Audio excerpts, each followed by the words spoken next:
We are so excited today to do a new version of the Rush Hour podcast, Driving with Dave, but it's Walking with Dave, it's Walking with Davia. Walking with Dave and Dav. Dave and Dav, Davia Esther, how are you today? I'm doing good. It's a great start to a Friday here in New York. You have bubbly New York energy, which is like first 6 months in New York. Like, how long you been here? A year and just a couple weeks. So I'm coming up on my 1 year anniversary as not an official New Yorker, but like still a baby New Yorker. I like seeing your Instagram reels where you're like 6 a.m. like you're awake and doing things. I'm like, you're the type of New Yorker that other New Yorkers would tell to go fuck off. No, literally. I think it's still the Charleston in me is rubbing off. But yeah, you gotta work out at 6 a.m. if you want to get it in before the work day. Then that's why we don't work out over here. My workout now is being a dad. That's become. That's a workout that I don't want. You'll have your day someday. Oh gosh. So why New York? Whenever I was a kid, I used to go around telling people I lived on the top of the Empire State Building and I would touch the planes as they flew by. So it was always just a little fever dream. I grew up dancing here a couple of summers out of the year in middle school and college, and then post college, post Bachelor. All of my friends were here and it just felt like the right move. I had never moved out of South Carolina, and yeah, it was the only city that I could think of. I think this is the best city in the world to be single in. Oh, not according to science. Maybe that's coming from a guy. For a guy, I feel like it's good, but do you mean because of the ratios? Yeah, literally an article just came out saying that New York City is the #1 worst city to date in. Wow. Yeah. It's easy for women or for I feel like men do just fine here. Yeah. Oh, no. Let me say, you can go on so many dates here, but you just can't commit here. Yeah. You know what's funny is when I lived here, I was so broke that like the dates were like, let's get Trader Joe's and go to the park. God. And I didn't realize wholesome activities. I didn't realize at the time that the ladies were probably like just talking so much shit about. No, I wouldn't even have known. I don't even know what that is. I'm literally was like, I knew where you could get a free slice of pizza with every beer you bought. It was really like if you didn't find me at one of those locations, like the bar was set so low. Oh God. That was the only option. But I love it. New York teaches you how to hustle. That's for sure. Yeah. So how do you you didn't want to stay in Charleston because that's an amazing, beautiful place. It's a hard place to leave. But I got to the point where I was like in my mid-20s, I was single, I wasn't looking to settle down in Charleston. And at that age, like every man and girl there are ready to get married and have babies. And that just like wasn't on the plan for me at the moment. Oh, so New York's almost like delays the societal pressure of the South. Yeah. No, but you're right, because we just moved to Tennessee and we were like, oh, we're a young couple. I'm 39, my wife's 37. No. Everyone we met had their 4th kid by 30. Exactly. And I'm like, oh, we were New Yorkers in LA, people just kind of biding our time. Yeah. So you felt like, because you're mid-20s, you felt that was like a pressure that was... Yeah, it was definitely a pressure. Like every relationship that you think you're going to get married and engaged. Well, what do you think that is? Like, why is that? Is it just a Southern thing, or is it like a more smaller city thing? I think it's because the South, you live a lot slower. And so people don't travel as much. People have really good jobs, but they don't hustle as hard as people in bigger cities do because they don't have to. Like, you can afford a lot more at a younger age. So why not start life a lot sooner at a younger age? So you think it's the economics of having... Well, that makes sense because we didn't have a baby till we felt like financially we were okay. Yeah. And living in an expensive city definitely delays that. Yeah, that's interesting. There's so many trade-offs. So my younger brother's 25. He just got engaged. His fiance's sister is my age, 27, and she just bought a house by herself, too. Like, no boyfriend to do it with her. And there's trade-offs. So like, which house in New York City do you own? None. Yeah, I think the guy who sleeps on the stoop of my building has more ownership of my apartment than I do. How do you have because you're in I don't want to say the part of town you're in, but you're in a part of town where the apartments are like pretty small. Like a lot of them have the showers in the kitchen still. Do you have that scenario? We have a shower next to our kitchen, and like the door barely opens. You gotta humble brag. In. Yeah. One thing I love about New York when you meet someone is you get to like see their apartment too. Oh my God. What's your Like, where are you at as far as dating in New York goes? Have you, because you've been here for a year, do you have certain policies? Like, what's your like rule book for being single in New York? I feel like I've tried so many things. When I first moved here, I was just on a dating rampage. I went on so many dates. I didn't care who it was with. And then dating rampage? Yeah. And where are you meeting all these dates? Are they just picking you up? Raya, out in the wild. What was more successful, Raya or out in the wild? Honestly, I think out in the wild. I think it has to be. Or Instagram. I look at it this way. We just walked by 60 people. That would have taken you an hour to sift through 60 people on Raya. And Probably. If a spark happens, you make eye contact. Oh, do we hit a dead end? Where are we? Let's turn around. We hit a dead end.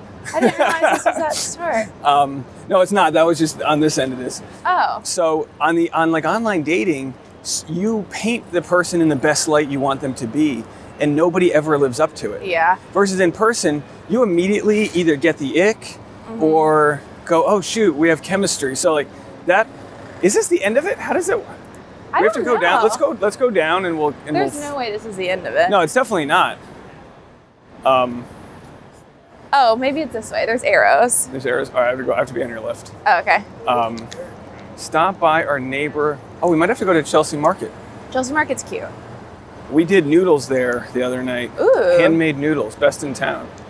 No, it's not the end of it, but it looks like we'll have to find out where the detour picks up. Yeah. So when you say in the wild, what's the most like where? Do you have like, all right, we're gonna go walk through the Chelsea Market and go meet men? Is there like but I'm this close to doing that. So like, where do you go to like just the clubs and stuff? No, I'm not a big club person, but sometimes my friends will drag me there.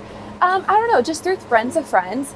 I feel like I'm always doing something, whether it's going to a birthday party or a friend's dinner or out to an event, and you just meet so many people. I've also been to dating events in New York, unsuccessful but fun. Oh yeah? Yeah. Let's go this way. Yeah. I don't know. We might. This is a fun. Let's see where it picks up. We're really adventuring. We're definitely not at the. That's the West Side Highway. Yeah, let's go up 10th and see where it connects. I feel like there was just a block that they were doing construction. Yeah. Well, that's New York for you. You literally can't get around a corner without hitting scaffolding. And I always think about that. Like, you could literally find the dream apartment and then the next week it's under scaffolding for 3 years. Yeah. You know, like the people that lived on 3rd Avenue, they spent 10 years drilling the subway there. Really? There was literally, when I lived here like 10 years ago, there was literally explosions every morning as they burrowed a subway underneath people's homes. Oh God. And you just have to like deal with it. Yeah, you do. But I will say, this is the best time to be in New York though, in the fall. Oh yeah. By far. And you know, for us with the baby, we're like, we can't do the winter because I can't do the winter either. Well, we still want to like take advantage of the outdoor seating we can have and all that. And I feel like with the winter, like it's one thing, like it sucks without a kid, and then once you have a kid, it's we have it. Yeah, we got it. There we go. Get hit by a car here. So when you say okay, let's pick up from dating on a rampage. Dating. I haven't been on a lot of second dates, so that's how dating in New York is going. How many of those are your decision versus theirs? I think there's been a couple that have been my decision. I think there was a lot of mutual ghosting, if that makes sense. And what percentage, because you're from the South, so I feel like New York's a one-night stand city. It is. And the South, like you said, is a go meet your man and in the South, if a man didn't bring me flowers on the first date, that was very weird. And here you'd think like it's a red flag if they do, probably. Yeah, that's true. Let's take a right here and just get away from this. We might not pick up again on the highway. Highway. That might have been it for us. I know. It must be under be under construction. This is the best city in the world for like a walk of shame, though. Yeah. Or Strata an Pride. Uber of shame. Oh yeah. See, you kids have gotten off easy. We used to have to hoof it through Central Park after a failed evening. True. So most of them don't last the first date. How does dating in New York compare to your stint dating on The Bachelor? Oof. I feel like they're pretty comparable. Like, you know how I said New York City is the hardest city to date in? I feel like whoever ran that statistic didn't go visit Paradise because those beaches are hard to date on. I couldn't believe, so you lasted 4 weeks on Bachelor and 3 weeks on Paradise. I had you as a lock for like a top 3. Huh? Did you? I had you as a lock for like a top 3 finisher going into the season. You know, you can only base it on, you're like, all right, here we go. Southern debutante energy. What was your expectation going into it? And were you like surprised like that you didn't stay longer? Yeah, I feel like any pageant girl going into The Bachelor, you have this expectation that you're going to do well. And also, like, you just get hyped up from all of your friends, all of your family. I'm also a big relationship girl, so I was like, I'm ready for this. Like, I want to do it. But then once you get in the season, you kind of don't really know what you're up against. I feel like I can be like a quiet back of the room, like I really don't like to push myself out in the center of the crowd type of person, and you have to be that to really do well in The Bachelor. Which is so funny because I don't think that would build much attraction in the real life. Like being, I agree. You're gonna have to be kind of needy. Yeah, you have to be needy. You have to put yourself first, and you really have to put yourself out there. And they're probably like, it's no secret, the producers are like, you should go steal so-and-so. Like, how did you feel about playing along versus trying to, you know, be polite as a Southerner? Like, what kind of moral dilemma was that? I think one thing The Bachelor taught me is how to stick up for myself a little bit more, because I would like play nice. I didn't want to hurt other people's feelings. I didn't want to step on anybody's toes. But then it comes to the point when being nice means that you have boundaries set for everyone else, but not for yourself. And I've learned from The Bachelor that sometimes it's okay to say no. Sometimes it's okay to speak my mind.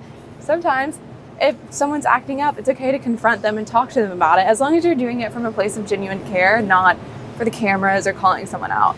So it taught me a lot. I would have to say, as far as like manufacturing drama, you're probably not, doesn't seem like a strong suit. No, I'm like the worst person you can pick for manufactured drama. I think I would be the same. I think I would. Bachelor. I think I would be like edited bad because I would make like jokes and stuff, but I feel like I wouldn't be confrontational at all. No. From a historic lifetime of not being confrontational. No, like, I know. I'd rather grit my teeth and talk shit about someone behind their back than be like, that's just it. That's and I don't how know. I am. So listen, if it's stupid drama, it is not worth my time. So I try not to get involved in it. So you go to Bachelor, and you're out at 4 weeks. Yeah. And I'm sure you come home and your girlfriends are like, that idiot, he had no idea. Yeah. And then you go to Bachelor in Paradise, and then you're out even shorter. Yeah. That's surprising. Yeah, it was surprising, but I think the thing about Paradise is these guys come in and they have their eyes on who they can see the most on TV. And so not a lot of people really got to see like who I am or what I had to offer, and a lot of guys didn't even know who I was. So it's hard competing with familiarity when you get on the beaches of Paradise in such a short amount of time. So you think it's kind of like a clout thing? Where they're seeing certain people that have that popularity already? I think there's bits and pieces of it because it's really hard to get to know other people without that being in the forefront of your mind. And was there anyone on the show? Today I Googled you and Tanner popped up. Did you guys date after the show? No, but Tanner and I are good friends.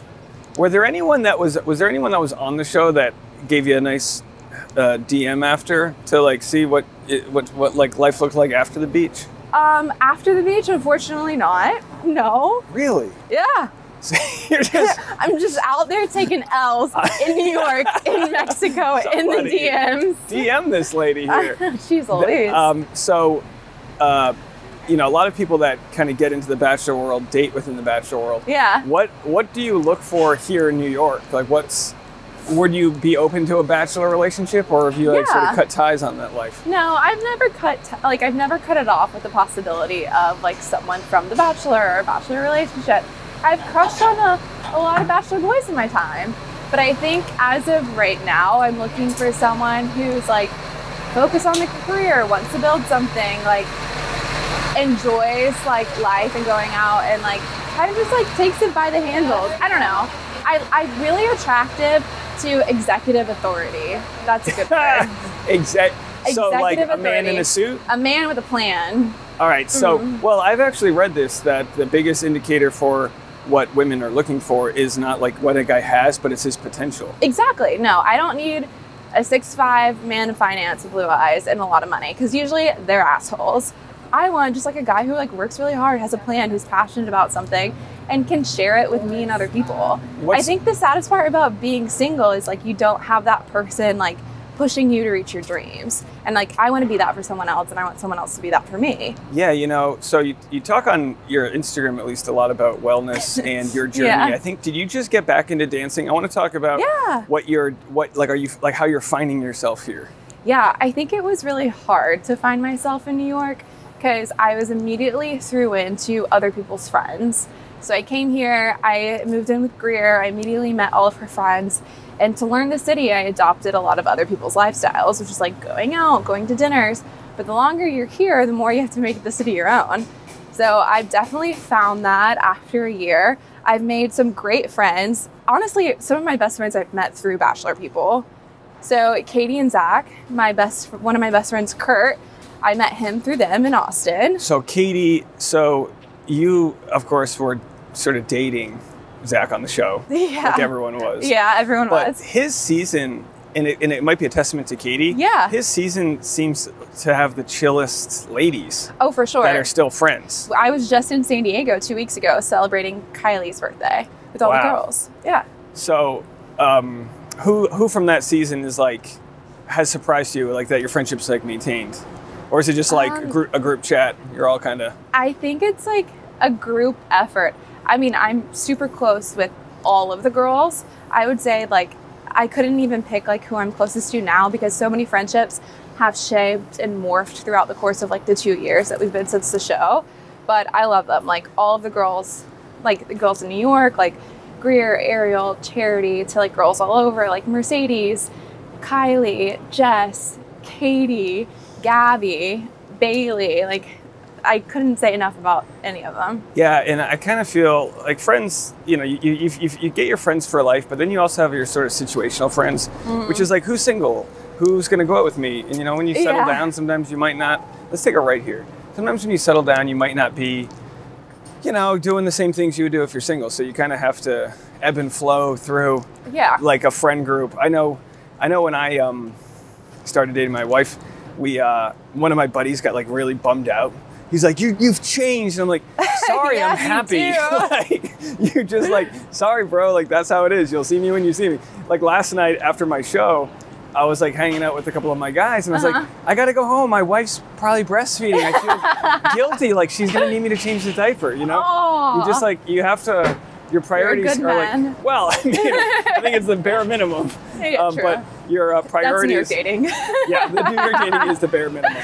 So you talked briefly about the pageant world. Yeah. Do you just, because I don't know if you know this, my son just won the Tennessee State Fair. Oh no, King! 0 to 3 month division. Wow. So he's You must have a great smile. Yeah, a very gummy, toothless smile. So I know a thing or two about a pageant victory. Oh yeah. What was your come up in the pageant world in South Carolina? Ooh, so I used to dance my entire life. We talked about that a little bit. Very last minute, I decided to not dance professionally and go to college. And when I was in college, I ended up hurting my back and just got so burnt out that I gave it all up. And so I heard that there was a pageant at the University of South Carolina and the winner gets scholarship money and gets to compete at Miss South Carolina. So I was like, okay, I watch Miss America every year. Pageants are so big in the South. I've known a lot of friends who did it. I have a good talent. So I was like, why not? I ended up going to Miss South Carolina, placing top 10 my first year and winning a talent award. And when I found out, like, I think I won 10K in scholarships that year, I was like, okay, like, all right, so I'm in debt. This is a great avenue. And what's your talent, dance? I did ballet, yeah. And then I came back and I won the second year. Had no clue what I was doing, like the novice at the Miss America stage. But even in New York, some of my really good friends I met through Miss America. Well, so Miss America is different than Miss USA, and I was I was saying that like my son, his pageant is like the Miss USA pageant where you don't need a talent. You don't need a talent. You should There's no scholarship money. Try not to shit your pants. Like that's the whole. Even though he did. You just stand there, look pretty, and have personality. Was there like this thing like, oh, I'm competing for Miss America, we're above Miss USA? There's got to be. I mean, because you do have like there is a skill set. Yeah, I think there's been so much evolution that especially in the Miss America pageant, that it's gone away from. Miss USA is still like fully at its core like a pageant. Like the girls want to be models and actresses, but they also do so much more. Miss America at that point, and still is, was like a breeding ground for many CEOs. So instead of just like having to look pretty, you had to have like a pretty smart marketing plan for how you're going to market the organization, bring new money in, bring new people in. So there was a sense that like we're better because like we have to work so much harder, that a pageant like Miss USA, you might not have to go to that lengths to do. I never thought of it that way. Yeah. And I've had this theory with Bachelor where they love pageant ladies. They do. And they love athletes. They do. And my thought was that you're kind of similarly trained to like, there's a certain framework to, Yeah. I don't want to say be complicit, but like you have, you're PR trained, you know? Yeah, you are. There is something that goes into that. So do you feel, because like I think Susie was, I mean there's a lot, like Susie, Yeah. Hannah Brown, I mean historically there's a lot of people come from the... Hannah G, Hannah Ann, oh, yeah, many of them. So do you feel like that worked for you or against you, or didn't make a difference on the show? I think it's different for every person, but for me personally, it definitely worked against me. Because through Miss South, okay, let's not get hit by this car. Through Miss South Carolina, I got used to talking about myself and my life story in such a condensed way that was built to win. You know, I learned how to share myself and who I am to win Miss South Carolina or to win Miss America. And then now I'm thrown out of a pageant scene where it's still competition against girls, where you have to pitch and be yourself, but to a guy. And so instead of learning how to like break down those walls and just be super real and super authentic, I was still stuck in that pageant mode of like, if I pitch my story this way, if I tell him who I am through this lens that Miss America taught me was so great, maybe he'll think that too. And I think that just like really worked against me. You know, that's so funny because I think Zach really, he was like, she's a pageant girl and I do not like that. So that's why I did not work with me and Zach. Oh, and he ends up choosing Katie, who's like the most humble, real, down-to-earth girl you'll ever meet. I love her. And she's got that like Caitlin Bristow Canadian energy, which is like, tell you how she feels, kind of like, but I'm like you where I kind of feel like I'd go on the show and I would just start name dropping my resume. Like, not to say you would do that, but I was pretty close. I feel like I would just be so, I don't know, because they call it like demonstrating value. Yeah. And it's good when you meet someone to like drop a clue as to like why you're a worthwhile person. Yeah. But when you're on the shot clock of the show, I can't imagine how quickly I would fuck that up. No, and I think I fucked it up pretty quickly. And then imagine being on the other side. You're like, I've known this girl for 10 minutes and she's like telling me all this weird stuff about her life, her story, like being Miss South Carolina. Like, this is a lot. Yeah, and then they want like... it can feel very disingenuine. Oh yeah, they're like, all right, now tell us about your traumatic moment. And it's like, yeah. All right, well, let's work that into week 4. And I was like, baby, I've been waiting for this moment. So not really, but you know. When they send you home, they throw you in the Uber back to the airport. They always make it seem like your suitcase is just taken for you and you don't say bye to everybody. What's the is that how it happens? Yeah. So you don't... Basically. And you know, like, you know, it's only week 4, but you've made a lot of connections. You've all bonded. You're spending more time with the ladies than you are with, you know, Zach. Yeah. So what was that process like? Do you wait till you get home and then wait for your DMs to come in from all the other people, or basically? So like once I got off, I was immediately thrown in group chats with other girls. I know Kylie and Jess got sent home the week after me, and Kylie was one of my best friends, and so I got a FaceTime from her in the airport. So it was really hard for me because a lot of my closest friends were still on the show. But are you excited? Are you excited? Like, are you excited for the ones that get sent home right after you? Like, does that make you feel better? That like you weren't just the one, like they're not all. Yeah, like... it makes you feel better because like someone's got to go home every week, and you're not on an island by yourself. And then also you've got your girls to support you whenever you get off. So that's a nice thing. I will say one thing that was not nice is the entire time. I don't know if people know this, but we thought Gabby won The Bachelor for the longest time. We had no idea, and so we started. Hold on, Gabby. Hold on, I'm having a complete season meltdown. Yeah. Gabby, you thought Gabby won our season instead of Katie. Why did you think that? Because of all the spoilers. So we started a group message without Gabby in it because we thought she won. And you thought she was like lying to you, and she's like, "No, guys, I didn't win." Well, no, they were really good about keeping their secrets, which good. I think they needed to like protect their own like emotional bandwidth. But yeah, I felt so Gabby didn't have anybody but like Katie and Ariel to fall back on. Oh, that's really for sad. Emotional support, because we all thought she won. And she had a real rough ending too. Yeah. You know, some people don't. Okay. You know, some people have that kind of, I don't know, moment where they do it on their own terms. You know, like Daisy kind of had that moment. Yeah, Daisy. Which really sucks, because when you look at Gabby, she like, you know, didn't quite monetize that pain in a way, whereas Daisy was like, she got that moment. Yeah. She got that like long lens, beautiful photo of her walking away, and Gabby got like the sort of damsel in distress kind of thing. Yeah, but in Gabby's defense, like Gabby is a like tough ass girl, and I don't think she needed that. And if you go back and watch, I don't think she wanted that either. Yeah, I mean, she's like a brawny New Englander. Over, and she wanted to leave. And I feel like that's so respectful instead of like milking it to take your moment. Not saying that Daisy did that, but I just like in that moment, Gabby was being so raw. Yeah, and every year they kind of work with you to, like, you're going to do what you're going to do, and then they kind of try to build whatever fire around that. So for Daisy, I'm sure they were like, all right, you want to do this? Let's go shoot the shit out of it. We'll make this look epic. And they kind of work around that. Yeah, I mean, and Daisy's killing it. I saw she just hit 1 mil. Cheers to Daisy. See, that's, okay, let's get into that. Yeah. That's got to be extremely frustrating. You're a beautiful pageant lady. You've been on 2 different seasons of the show. Oh, let's go down this way. This looks like a beautiful street. We're in West Village. Oh, I love it down here. So maybe we'll see Leo DiCaprio. You're too old for him. I'm way too old for him. You never know. What's that process like, trying to grow your social media, using what you can from the show, but also, you know, making, you know, build, you have to, you know, it's not what it used to be where you'd be gifted 1 million followers. No, for sure. And like, it is, every day I wake up and I think, if I would have gotten like 50K more followers from The Bachelor, like I could do so much more in New York. Yeah, like if you could get up to that 6-figure mark. Well, yeah, I could have so much more opportunity to like go to cool events and be invited to a lot of things. And so being a goal of like an influencer is not like what I want to do for the rest of my life, but I thoroughly enjoy it. Like I love making content. I love making videos. I love providing value. I mean, it's what I do for my job every day. And it can be like disappointing that you didn't get that height, but I will say, like, I always try to look for the silver lining in things. And one thing is, like, we all lose so many followers after The Bachelor.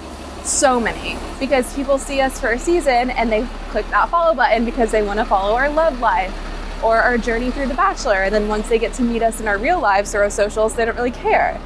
So yeah, they're following you less for who you are and more for the commodity of the tea that comes, and it's like, all right, she's not with someone on the show, we don't need her anymore, which is, I would be extremely bitter about that, because it's very transactional. But at the same time, you know, you would have lost followers if you gained 1 million, but obviously, you know, you look at people like Hannah Godwin.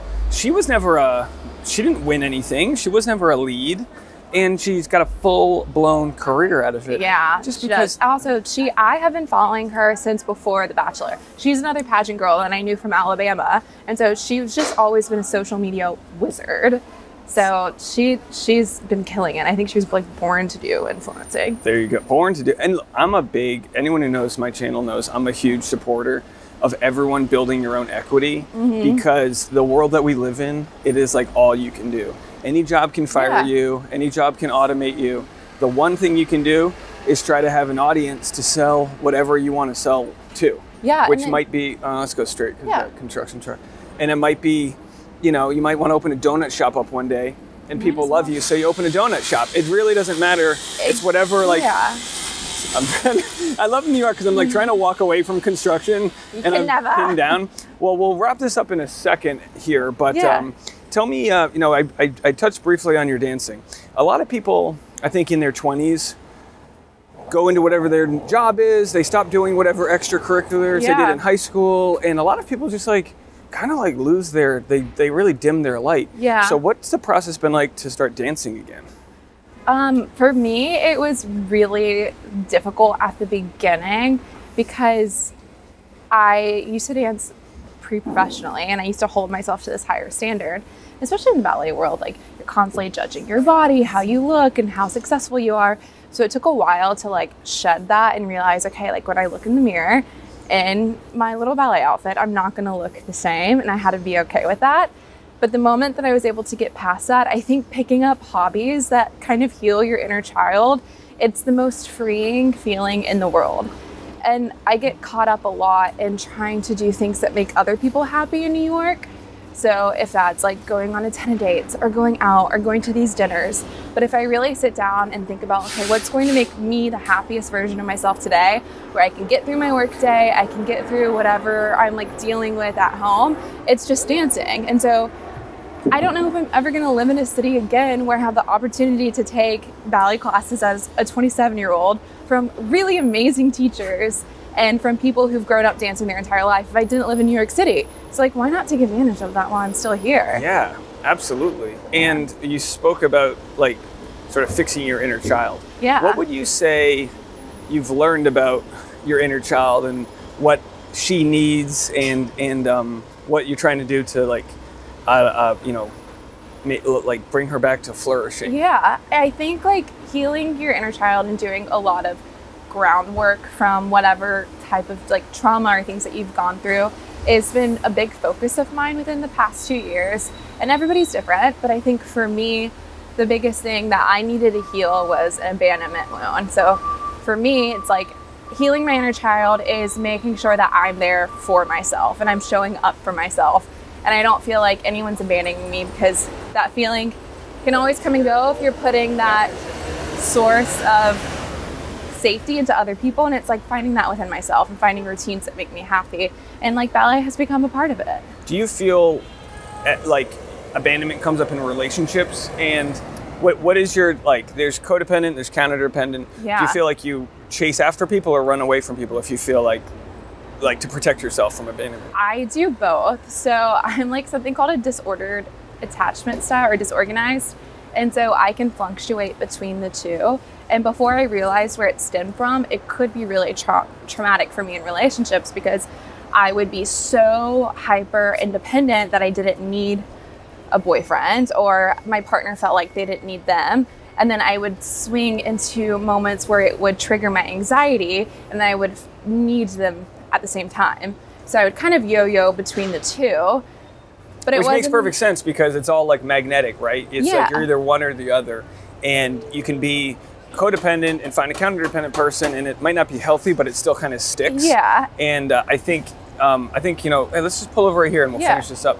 I kind of feel like relationships are, go against the wall. I kind of feel like relationships are supposed to be dessert, not the main course. But so much about abandonment and like codependency is like trying to find somebody to like, I guess, fix that wound. But I think what New York teaches you is how to kind of fix it, like find that fix yourself, because the city can be very like a loner city, and because it can be super lonely. It really is.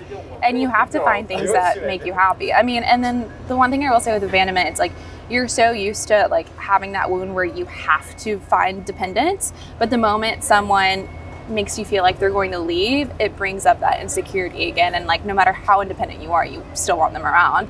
So the best thing I've done is like to learn to heal that in whatever way that I can, so I can be the best version of myself in my next relationship. And I think that's why being single in New York has been quite easy for me, because I feel like I don't need it. I feel like the best thing that I can do is like show up for myself and make sure I'm in a healthy place before I can get into a right relationship. Yeah, and you'll meet a better person because they'll see you as someone who doesn't need them. Yeah. And that's like a very healthy place to be. Well, look, hey, we made it all the way back to the starting place. Can you believe that? Zigzagging around the most beautiful city. Can you believe it? You were my inaugural Walking with Dave episode. Dave and Dov. Dave and Dov.